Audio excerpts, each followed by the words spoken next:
akan dengar pembacaan dari Mazmur 20. Silakan Ibu Nerliana.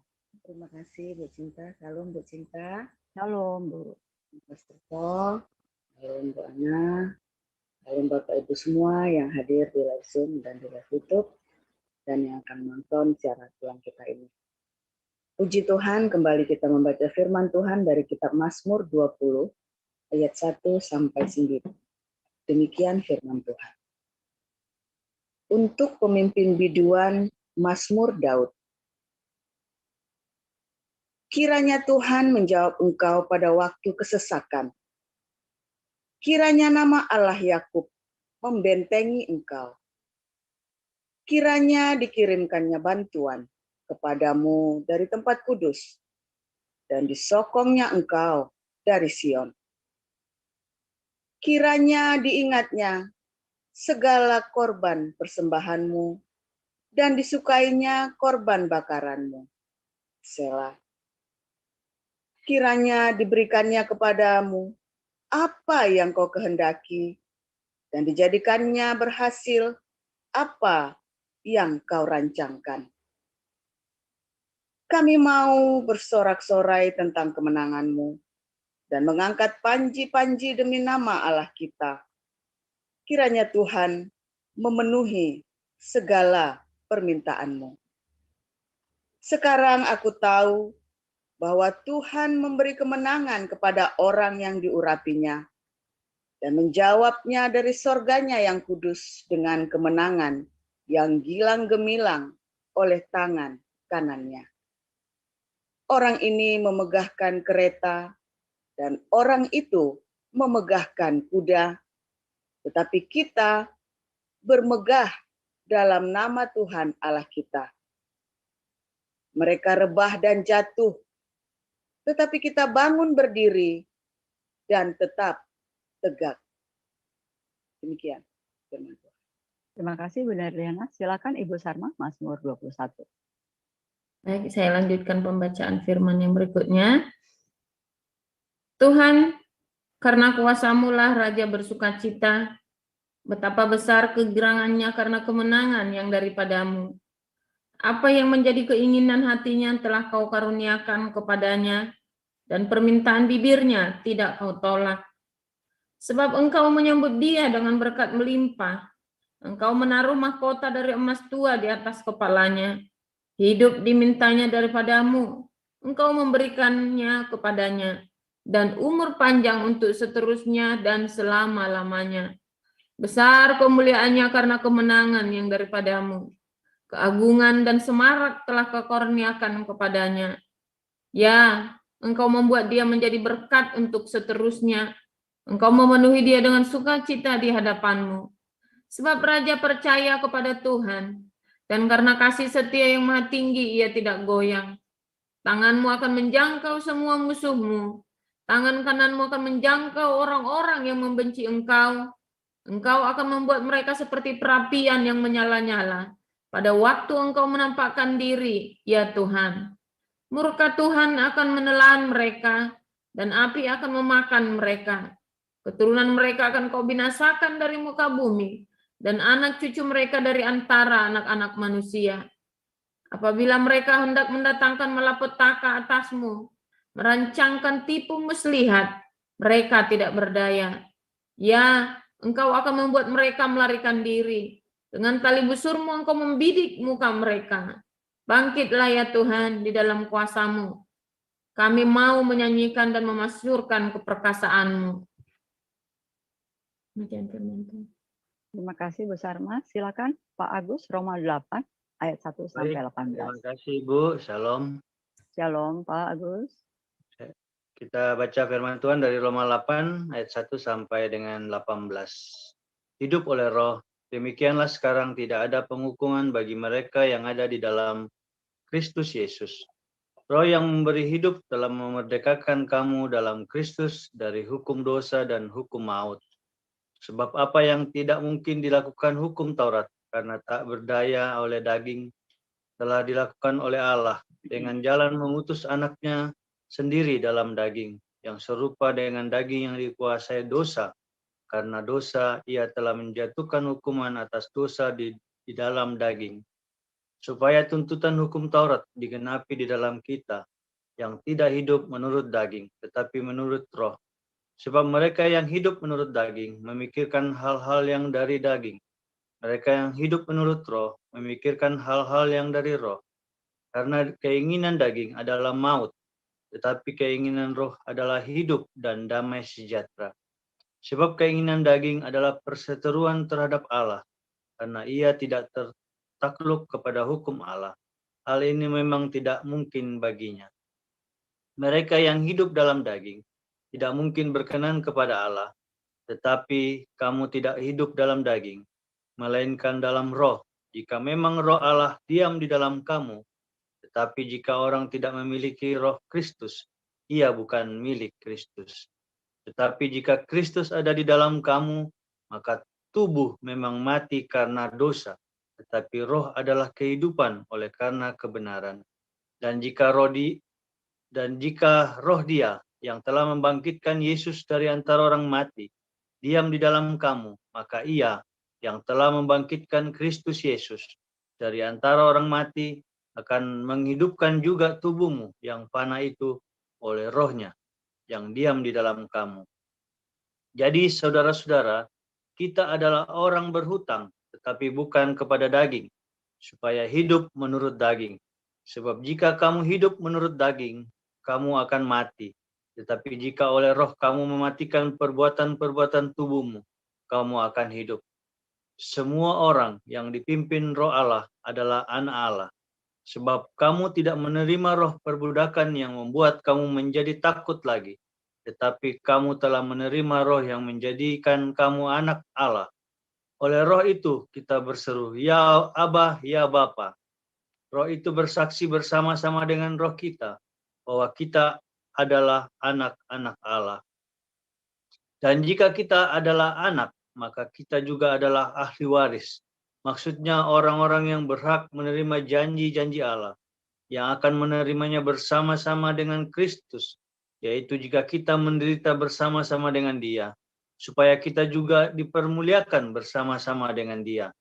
Sebab aku yakin bahwa penderitaan zaman sekarang ini tidak dapat dibandingkan dengan kemuliaan yang akan dinyatakan kepada kita. Selesai. Terima kasih Pak Saya Agus. lanjutkan. Silakan Pak Mulya.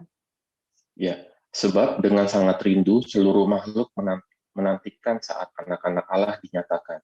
Karena seluruh makhluk telah ditaklukkan kepada kesia-siaan, bukan oleh kehendaknya sendiri, tetapi oleh kehendak Dia yang telah menaklukkannya. Tetapi dalam pengharapan, karena makhluk itu sendiri juga akan dimerdekakan dari perbudakan, kebinasaan, dan masuk ke dalam kemerdekaan, kemuliaan anak-anak Allah. Sebab kita tahu bahwa sampai sekarang segala makhluk sama-sama mengeluh dan sama-sama merasa sakit bersalin. Dan itu bukan hanya mereka saja, tetapi kita yang telah menerima karunia sulung roh. Kita juga mengeluh dalam hati kita sambil menantikan pengangkatan sebagai anak, yaitu pembebasan tubuh kita. Sebab kita diselamatkan dalam pengharapan. Tetapi pengharapan yang dilihat bukan pengharapan lagi. Sebab bagaimana orang masih mengharapkan apa yang dilihatnya. Tetapi jika kita mengharapkan apa yang tidak kita lihat, kita menantikannya dengan tekun. Demikian juga roh membantu kita dalam kelemahan kita. Sebab kita tidak tahu bagaimana sebenarnya harus berdoa. Tetapi roh sendiri berdoa untuk kita kepada Allah dengan keluhan-keluhan yang tidak terucapkan. Dan Allah yang menyelidiki hati nurani mengetahui maksud roh itu, yaitu bahwa Ia sesuai dengan kehendak Allah, berdoa untuk orang-orang kudus. Kita tahu sekarang bahwa Allah turut bekerja dalam segala sesuatu untuk mendatangkan kebaikan bagi mereka yang mengasihi Dia, yaitu bagi mereka yang terpanggil sesuai dengan rencana Allah. Sebab semua orang yang dipilihnya dari semula, mereka juga ditentukannya dari semula untuk menjadi serupa dengan gambaran anaknya, supaya Ia, anaknya itu, menjadi yang sulung di antara banyak saudara. Dan mereka yang ditentukannya dari semula, mereka itu juga dipanggilnya. Dan mereka yang dipanggilnya, mereka itu juga dibenarkannya. Dan mereka yang dibenarkannya, mereka itu juga dimuliakannya. Sebab itu, apakah yang akan kita katakan tentang semuanya itu? Jika Allah di pihak kita, siapakah yang akan melawan kita? Ia yang tidak menyayangkan anaknya sendiri, tetapi yang menyerahkannya bagi kita semua. Bagaimanakah mungkin ia tidak mengaruniakan segala sesuatu kepada kita bersama-sama dengan Dia? Siapakah yang akan menggugat orang-orang pilihan Allah? Allah yang membenarkan mereka. Siapakah yang akan menghukum mereka? Kristus Yesus yang telah mati, bahkan lebih lagi, yang telah bangkit, yang juga duduk di sebelah kanan Allah, yang malah menjadi pembela bagi kita. Siapakah yang akan memisahkan kita dari kasih Kristus? Penindasan atau kesesakan, atau penganiayaan, atau kelaparan, atau ketelanjangan, atau bahaya, atau pedang, seperti ada tertulis, oleh karena engkau kami ada dalam bahaya maut sepanjang hari. Kami telah dianggap sebagai domba-domba sembelihan. Tetapi dalam semuanya itu, kita lebih daripada orang-orang yang menang oleh Dia yang telah mengasihi kita. Sebab aku yakin bahwa baik maut maupun hidup, baik malaikat-malaikat maupun pemerintah-pemerintah, baik yang ada sekarang maupun yang akan datang, atau kuasa-kuasa, baik yang di atas maupun yang di bawah, ataupun sesuatu makhluk lain,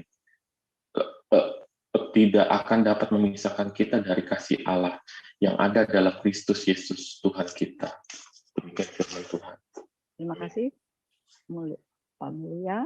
Kita akan mendengarkan firman Tuhan yang akan disampaikan oleh Bapak Pastor Paul. Silakan, Pastor. Haleluya, luar biasa. Firman Tuhan pada pagi hari ini lebih dari pemenang. Masalahnya semua orang minta menang tapi nggak tahu caranya kan.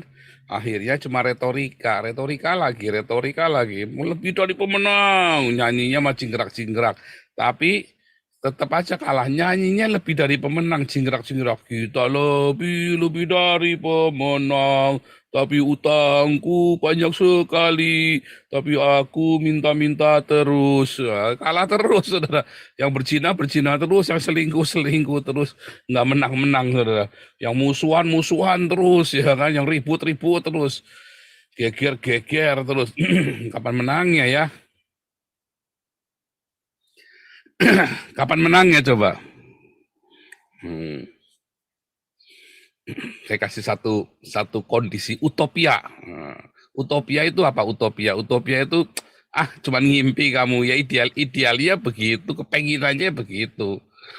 Ya kan, itulah utopia. Nih, ada orang diberkati Tuhan dengan luar biasa. Ya, dia berkelimpahan hidupnya. Ya. Terus ada orang berusaha menyakiti dia, nggak mempan. Nggak bisa disakiti dengan cara apapun, dengan cara preman, dengan cara pengkhianatan, dengan cara apa. Orang ini tetap tidak bergeming, tidak bereaksi, seakan-akan tidak terjadi apa-apa. Tambah kaya. Terpengaruhkah orang ini dengan orang itu yang menyakiti itu? Enggak, biasa saja. Oh iya, orang itu tahu, itu yang nakal itu ya. Yang kurang ajar itu ya, iya. Tapi nggak apa-apa, dia tetap jalan terus. Sakit itu difitnah dia apa? Dia tetap jalan, tambah kaya, tambah hebat, tambah luar biasa. Tidak sakit sama sekali, tidak tersakiti. Lalu tiba-tiba semua musuh-musuhnya ini akhirnya ikut sama dia semua. Kalau yang nggak mau ikut ya bablas pokoknya. Kalau begitu tahu orang musuh-musuh itu tahu, cepat kita ikut cari selamat, ikuti aja deh daripada bablas tanpa harus membalas. Itu orang hebat sekali, saudara. Itu yang namanya lebih dari pemenang. Dia nggak usah terpengaruh, dia nggak usah. Ya pengennya kan begitu semua orang kan. Tapi kan sakit hati Pak. Oh, saya punya duit nggak pites Pak. Orang bilang oh, kalau saya ini langsung tak pites Pak. Ada ngomong sama saya gitu ya. Terus buat apa coba? puas kamu kalau udah mites gitu. Suami nu jadi pites nu udah puas kalau gitu. Jangan dong, kasihan ya. Jangan. Orang mereka kan juga lagi cari makan. Mereka kan punya keluarga juga. Masa cuma gara-gara gitu dipites. Jengkel ngayel ke kok Pak, jengkel ke. Ya biar saja. Dan enggak apa-apa. Ya kan? Anda kebayang enggak? Kalau apa itu enggak boleh nyakiti saya. Saudara tahu nggak kata definisi lebih dari pemenang? Kalau ada orang yang bilang lebih dari pemenang, bukan semua orang yang nyakiti Anda dihajar sama Anda, terus Anda jadi pemenangnya, dia kalah sampai terkeper-keper, terbehek-mehek. Nggak begitu, saudaraku, yang namanya lebih dari pemenang itu.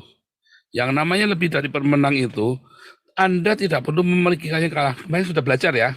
Kalau Anda pikirannya menang kalah, Anda sedang kalah. Anda harus menang tanpa Anda harus mengalahkan dia. Dan Anda tidak perlu merasa kalah kalau Anda tidak dirugikan sama sekali. Tidak perlu menang. Ya kan, kemarin kita sudah belajar ya beberapa hari yang lalu ya. Anda itu tidak perlu, saya harus menang. Anda juga nggak rugi apa-apa kok. Dia merasa menang, ya biar. Ya udah enak tuh mati, tidak puas. Nah, itulah makanya kamu jadi pecundang. Kita udah belajar itu ya, sesi itu. Tapi akhirnya udah diajari, bandel sih Anda sih. Nggak mau percaya ya. Ngeyel diomongi, makanya nggak menang-menang. Belajar sama saya. Ya. Itu kan baru awalnya. Saudara tahu itu kan baru namanya. Anda akan menang kalau Anda itu tidak perlu merasa mengalahkan orang lain. Ya, kalau filsafat Jawa itu menang tanpa menang tanpa harus menghancurkan musuh, ya kan? Iya kan? Ngeluruk tanpa bolo. Kita tuh royok tapi tanpa pasukan, tapi dia udah merasa terroyok. Itu kan orang Jawa juga percaya itu kan. Menang tanpa ngasorake, tanpa harus merendahkan. Kita di atas tanpa harus merendahkan yang lain. Tetapi tidak cuma itu, saudara. Bahkan Anda tanpa harus mengalahkan dia, bahkan tanpa harus perang. Orang Cina pun tahu itu Sun Tzu. Menang tanpa perang. Ya kan? Menang tanpa perang. Tidak usah. Sehingga tidak ada yang dirugikan. Makanya si Cao Cao itu kan bilang kan, musuh yang saya takut itu bukan musuh yang hebat, yang jenderal yang sakti mandraguna. Musuh yang saya takut itu orang goblok. Orang goblok karena dia tidak tahu kapan saatnya mengalah. Orang goblok ini, orang bebal ini tidak tahu kapan saatnya dia harus kalah. Dia tidak tahu kapan saatnya dia diem. Dia tidak tahu kapan saatnya dia untuk, saya sudah kalah nih. Jangan sampai habis-habisan. Nah, tapi kalau Indonesia kan senangnya itu Bandung Lautan Api, Rawe-rawe rantas malang-malang putung, ya kan, Surabaya, Lautan Api, senangnya bumi hangus kan. Orang Indonesia kan senangnya bumi hangus. Kalau kamu nggak dapat, aku nggak dapat. Mengapa? Karena ada yang nggak beres. Di jiwa orang-orang Indonesia itu, di jiwa para pemimpin, di jiwa kalian semua orang-orang Indonesia ada yang nggak beres. Makanya kalau kamu nggak dapat, aku nggak dapat. Benar nggak? Galih dan Ratna, ya kan? Wah, lalu ada yang namanya si Broto seneng sama Ratna. Kalau saya tidak dapat Ratna, maka Galih juga nggak boleh dapat Ratna. Dibunuh misalnya begitu kan. Senengnya begitu kan kalian kan. Nah, kok saya nuduh sih. Pak, kok nuduh kok saya enggak kayak gitu, Pak, alah bohong. Rata-rata orang itu begitu, termasuk saya dulu. Ya ngaku saja, kalau ngaku cepat beres nanti. Nanti khotbahnya juga cepat selesai. Kalau ada ngaku tak kejar terus. Dasar maksa ya, khotbah kok maksa. Ya, tapi memang begitu kenyataannya ya kan. Ada yang nggak beres di jiwa orang Indonesia. Kalau dia nggak dapat, kalau saya nggak dapat, kamu nggak boleh dapat. Jangan. Cinta itu, aku bahagia kalau kamu bahagia. Bagaimana aku bisa membuat kamu bahagia? Cinta itu tidak harus memiliki kan. Nah, tetapi cintamu posesif kok, hawa nafsu kok. Keinginan kamu untuk menang itu hawa nafsu kok. Bukan karena natur dari seorang pengikut Kristus yang punya Kristus yang lebih pemenang. Orang Israel maunya Kristus menang itu dengan cara menghancurkan orang-orang Roma. Tapi Yesus punya konsep kemenangan dengan menaklukkan Roma di dalam kasih. Ya kan? Orang Israel kan maunya menghancurkan Roma, tapi Yesus caranya apa? Menangkan Roma. Diambil alih. Ya kan?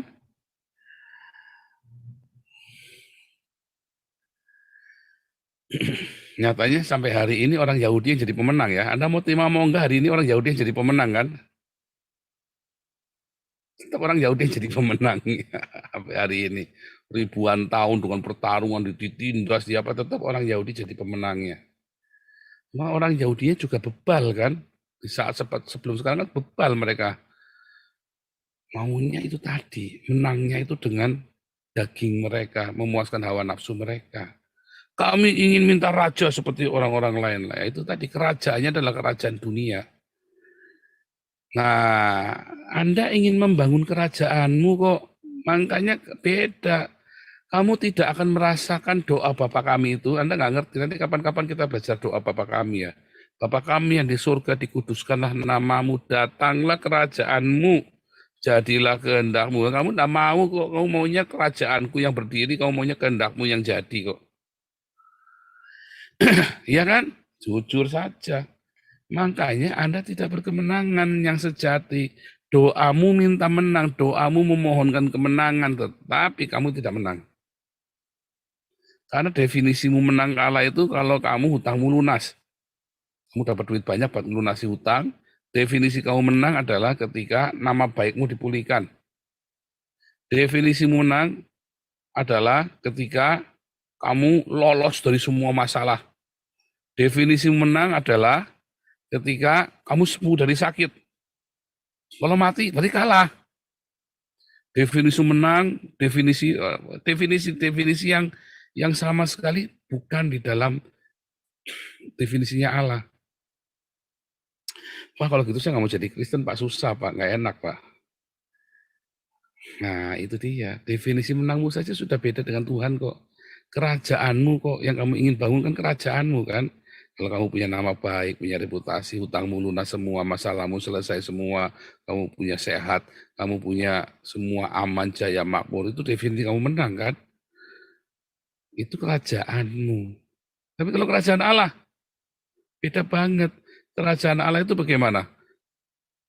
Aku memang miskin, tetapi memperkaya banyak orang. Dalam kelemahanku lah kuasamu sempurna. Saat kita angkat tangan, Tuhan turun tangan. Aduh, yang begitu-begitu definisi kerajaan Allah kan begitu. Jangan kamu khawatir. Ya kan? Berilah musuhmu makan. Aduh. Renyes saudara. Maunya saudara kan musuhmu hancur, habis, lenyap, laknat semua. Maumu kan bahwa semua, kalau bisa semua hutangmu lunas, bahkan hutang yang lunas menjadi kelimpahan, harta berlipat kali ganda, menjadi surplus. Definisi maunya kamu sudah mau mati lalu sembuh, itu namanya menang, Pak. Itu pengalaman pribadi yang luar biasa bersama Tuhan. Ya, para rasul mati semua dianiaya. Kemarin Pak Sapa itu ya dulu. Oh, saya nggak mau jadi pengikut Yesus, mati semua, matinya mengenaskan semua. Nah, itu pemikirannya udah beda, saudara. Cara berpikirnya berbeda. Anda mau memframing Tuhan kok, Anda mengatur Tuhan kok. Coba di riset. Wah, saya untuk menerima ini ya, untuk mau nyebrang ke sana itu, wah, pergumulan di sini, saudara. Tarung, saudara. Wah, nggak mau Tuhan. Definisi menang saya, dia sampai percaya begitu, saya tambah habis Tuhan. Nggak mau Tuhan, nggak mau kayak gitu Tuhan. Kalau perlu saya akan cari dukun yang paling sakti buat hancurkan dia, tak santet kalau perlu Tuhan. Wah, kan kamu nggak boleh itu nyembah kamu buat aku marah. Oh, nggak urusan Tuhan, kalau perlu aku tinggalkan kamu Tuhan. Wah, saya udah gitu. Kalau perlu tak tinggalkan Tuhan, saya nggak mau. Pokoknya saya mau dia mati malam ini. Wah, ejan saudara. Kalau dia tidak celaka, saya akan tinggalkan engkau Tuhan. Oh, saya maksa.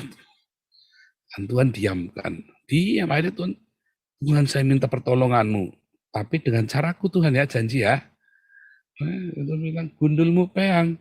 Enggak ditolong, didiemin. Bongkan sak kapokmu, diamkan. Sebab kalau aku nurutin maunya kamu binasa nanti. Ya, tak diamkan sampai nyerah. Sampai nyerah saya. Mentok sana sini, Tuhan engkau jahat, Tuhan engkau kerjain aku. Enggak. Saya nggak ngapa-ngapain. Udah dibilang nggak bakal berhasil kamu, nggak akan berhasil. Saya sering nolong orang begitu ya. Orang itu maunya caranya dia sendiri kan. Maunya saya itu membantu dia dengan caranya dia. Saya nggak mau. Saya tahu kalau saya bantu dia dengan caranya dia, tak kasih uang terus misalnya, oh habis dia nanti. Nggak diemin. Sampai udah nyerah, baru tanya mau gini nggak caranya. Udah nyerah dia. Tapi udah kepahitan sama saya. Ya sekarang.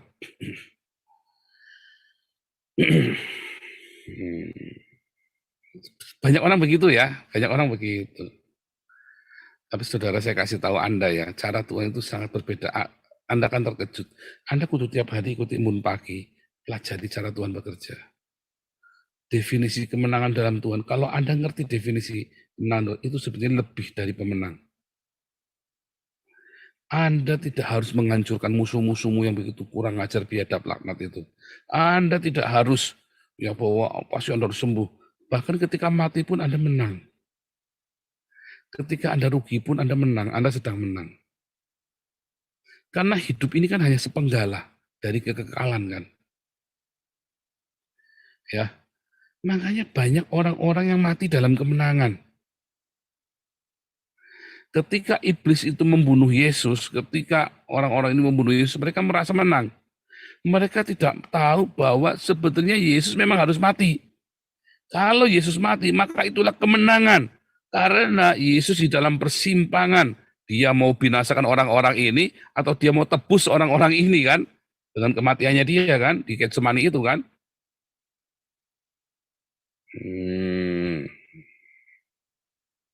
Orang berpikir ketika Yesus mati itu kalah. Tetapi ketika Yesus mati justru kemenangannya di situ. Benih itu harus mati kata Yesus. Supaya bisa bertumbuh, supaya benih itu tumbuh dan mengeluarkan banyak sekali buah hasil. Masalahnya kan kita enggak mikir ke sana. Anda hanya enggak kepikir. Anda kalau mati pun dalam kemenangan. Makanya Paulus berkata, mati untuk Kristus, kalau mati pun adalah keuntungan, hidup adalah Kristus. Kalau Anda ngertinya ini cuman menang kalahnya artinya menang kalah versimu, Anda nggak akan ngerti bahwa mati adalah keuntungan, hidup adalah untuk Kristus. Karena Anda melihat contoh-contoh di dalam Alkitab, semua kemenangan-kemenangan itu adalah melalui kematian. Dan Anda kan nggak mau kan, makanya Anda kalah. Tetapi ketika Anda ngerti barang siapa takut kehilangan nyawanya, justru akan diambil nyawanya. Barang siapa tidak takut kehilangannya, dia akan mendapatkannya. Anda ngerti nggak? Ketika kita nggak takut mati, justru Tuhan memberikan itu kepada kita, memberikan kehidupan itu kepada kita. Ketika kita tidak takut rugi karena Yesus, karena kasih, karena cinta, ya justru kita akan mendapatkannya. Ketika Anda tidak takut untuk sakit, karena Anda dikhianati segala macam, tapi Anda melepaskan, justru Anda mendapatkannya. Wah, itu benar-benar bukan next level, saudara. Anda kudu ngerti itu, lebih dari pemenang itu. Karena mau apapun begitu Anda lahir baru, lahir dari air dibaptis dan penuh dengan rema, itu Anda sudah menang. Mau apapun, segala sesuatu terjadi pun sama Anda, ujungnya itu cuman kebaikan belaka. Mau apapun, ya ditapok tambah ganteng, diinjek tambah kaya, ditendang tambah jaya. Mau diapain? Dipuji-puji tetap bagus. Dimuliakan tambah mulia. Jadi apapun yang terjadi pada hidup Anda, Roma 8 ayat 28 tadi, Allah turut bekerja dalam segala sesuatu. Apapun itu tetap mendatangkan kebaikan bagimu. Suka, duka, susah, senang, semua itu mendatangkan kebaikan. Kalau Anda mengerti, yaitu hidup di dalam cintanya, di dalam agapenya. Kalau enggak, Anda enggak ngerti. Lagi sial ketipu, wah saya ketipu 10 juta. gila sampai berhari-hari. Kita pernah ya ketipu uang ya, waktu di Eropa ini kita pernah ketipu juga ya. Ya nggak sampai berhari-hari ya sudah. Cuma nggak banyak ya, cuma berapa 300 sama 300, 600 ya 10 juta ya. Kita ketipu ya 600 euro. Kita tenang-tenang saja. Marah samperin, kalau zaman dulu tak cari saudara. Tapi malah kalah ya, malah yang buat nyari jadi lebih banyak. Tapi kan puas Pak. Nah itulah, Anda ingin memuaskan dagingmu, dagingmu kamu kasih makan terus kok. Gimana kamu nanti ngerti yang roh? Bagaimana rohmu bisa kuat kalau dagingmu dikasih makan terus? Yang penting kan puas Pak.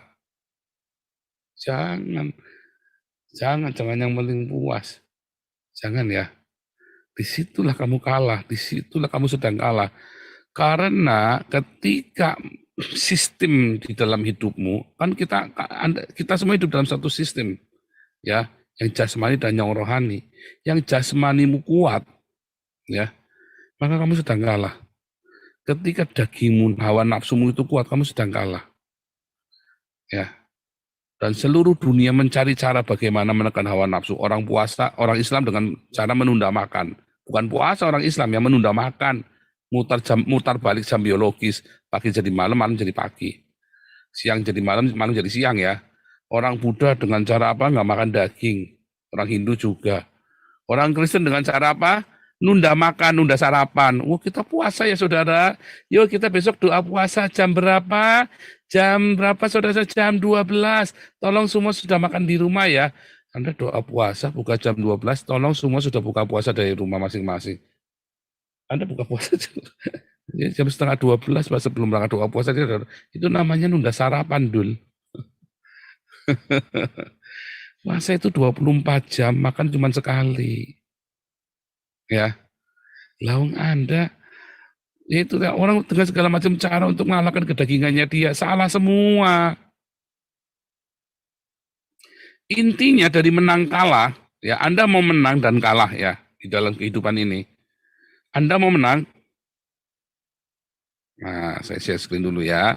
Saya share screen ini, Bu Ana, tolong dimatikan dulu. Saya share screen ya.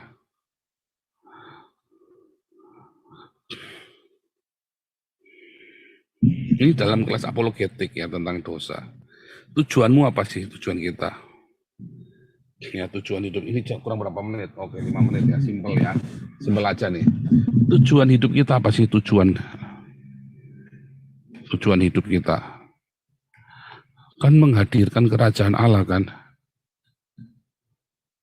Kerajaanmu datanglah, kehendakmu jadilah. Ya kan? Menghadirkan kerajaan Allah kan, Matius 6 tadi kan, datanglah kerajaanmu. Tapi kan kemudian kita gagal. Mengapa kita gagal? Di dalam Kejadian 4 ayat 7. Ya, karena hawa nafsu itu teh suka ya, nafsunya Hawa teh suka. Ya, karena kita tidak bisa mengendalikan hawa nafsu, maka dosa menjeratmu. Kita gagal menghadirkan kerajaan Allah karena kerajaan dunia kita yang mau tampil. Ya kan? Karena kerajaan kita kan. Ketika kita mendirikan kerajaan kita, menang kalahnya maunya kita, ya kaya makmur segala macam maunya kita, musuh kita kalah semua, bisa dipermalukan, bikin babak belur. Kita sedang menegakkan kerajaan manusia, kerajaannya kita sendiri. Ya, kami minta raja 1 Samuel 8 ya. Dia menolak Allah sebagai raja, tapi menjadikan diri kita menjadi raja. Makanya pengakuannya kan Roma 10 ayat 9 kan. Barang siapa mengaku Yesus adalah Tuhan, majikan, rajanya kita, kerajaan Allah. Tapi kan Anda mau bikin kerajaanmu sendiri, makanya dosa menjerat. Kejadian 4 ayat 7. Dosa menjeratmu, ya kan? Itulah masalahnya. Karena Galatia 16 berkata, Galatia 5 ayat 16, kalau kamu dipimpin oleh roh, maka kamu tidak akan mengikuti keinginan daging, hawa nafsumu. Kamu dipimpin oleh roh, yaitu apa roh itu kan kita sudah tahu rema. Ya, itulah masalahnya. Apakah yang namanya kalah? Mengapa manusia gagal menghadirkan kerajaan Allah? Karena dia dikuasai oleh dagingnya, oleh hawa nafsunya. Sehingga dia dosa. Artinya apa? Sesat. Gagal, miss target. Tujuan menghadirkan kerajaan Allahnya gagal. Sehingga bukannya kerajaan Allah hadir, malah neraka yang hadir. Sehingga Anda menghadirkan neraka dalam hidupmu. Kan itu kan. Anda mau menang. Kalau Anda mau menang di dalam kehidupan, maka Anda harus menghadirkan kerajaan Allah kembali, jadikan Yesus sebagai Raja. Roma 10 ayat 9. Dengan cara apa? Dengan cara menghadirkan rema itu. Supaya rema itu, karena ketika roh itu kuat, rema itu dalammu, maka dagingmu akan tersingkirkan. Dengan rema itu, kamu akan menghadirkan kerajaan Allah bagi sekelilingmu. Kamu akan jadi berkat bagi sekelilingmu. Pendeta saja gagal, pendeta yang katanya berbahasa rohnya piawai aja gagal. Mengapa? Karena dia tidak punya rema. Kenapa tidak punya rema? Karena dia nggak punya agape. Dia tidak berdiakonia, tidak bermatu, makanya dia gagal. Dan hidupmu akan gagal. Kamu hanya akan punya kemenangan-kemenangan yang semu. Ilusi dari kemenangan. Wah, saya lepas dari hutang. Itu baru terus apa? Terus mau apa kalau lepas dari hutang? Akhirnya karena sudah lepas dari hutang, Anda rajin ke Alexis kan? Sudah tidak perlu nyicil hutang lagi kan? Jadi sekarang nyicil Alexis kan? Karena Anda sudah nggak perlu nyicil hutang lagi, terus Anda mulai nyicil cewek. Karena Anda sudah nggak perlu nyicil hutang lagi, Anda kemudian mulai. Apakah Anda terus kalau nggak punya hutang, Anda ingat, mulai diakonia terus. Supaya Anda punya rema, sehingga Anda punya kemenangan dalam hidup. Sehingga tujuan hidupmu bukan mengalahkan musuhmu, tetapi bagaimana kamu hidup dituntun oleh roh, ya akhirnya musuh-musuhmu itu akan kalah? Bukan. Musuh-musuhmu itu bukan darah dan daging, bukan hutang-hutangmu. Musuh-musuhmu itulah pikiranmu sendiri, ideologimu itulah musuh-musuhmu itu. Yang menentang kerajaan Allah, yang ingin mendirikan kerajaan manusia. Tapi kalau kamu hadirkan kerajaan Allah di situ, otomatis ada berkat, ada kesehatan. Makanya Tuhan Yesus bilang apa? Tapi carilah dahulu kerajaan Allah dan kebenarannya, Matius 6. Maka semua itu kan ditambahkan kepadamu. Segala yang kamu khawatir tadi, kamu punya masalah utang, kamu punya masalah, itu kan ditambahkan kepadamu. Cari dulu remanya Tuhan, supaya kamu bisa menghadirkan kerajaan Allah. Bagaimana cara menghadirkan kerajaan? Cari remanya Tuhan.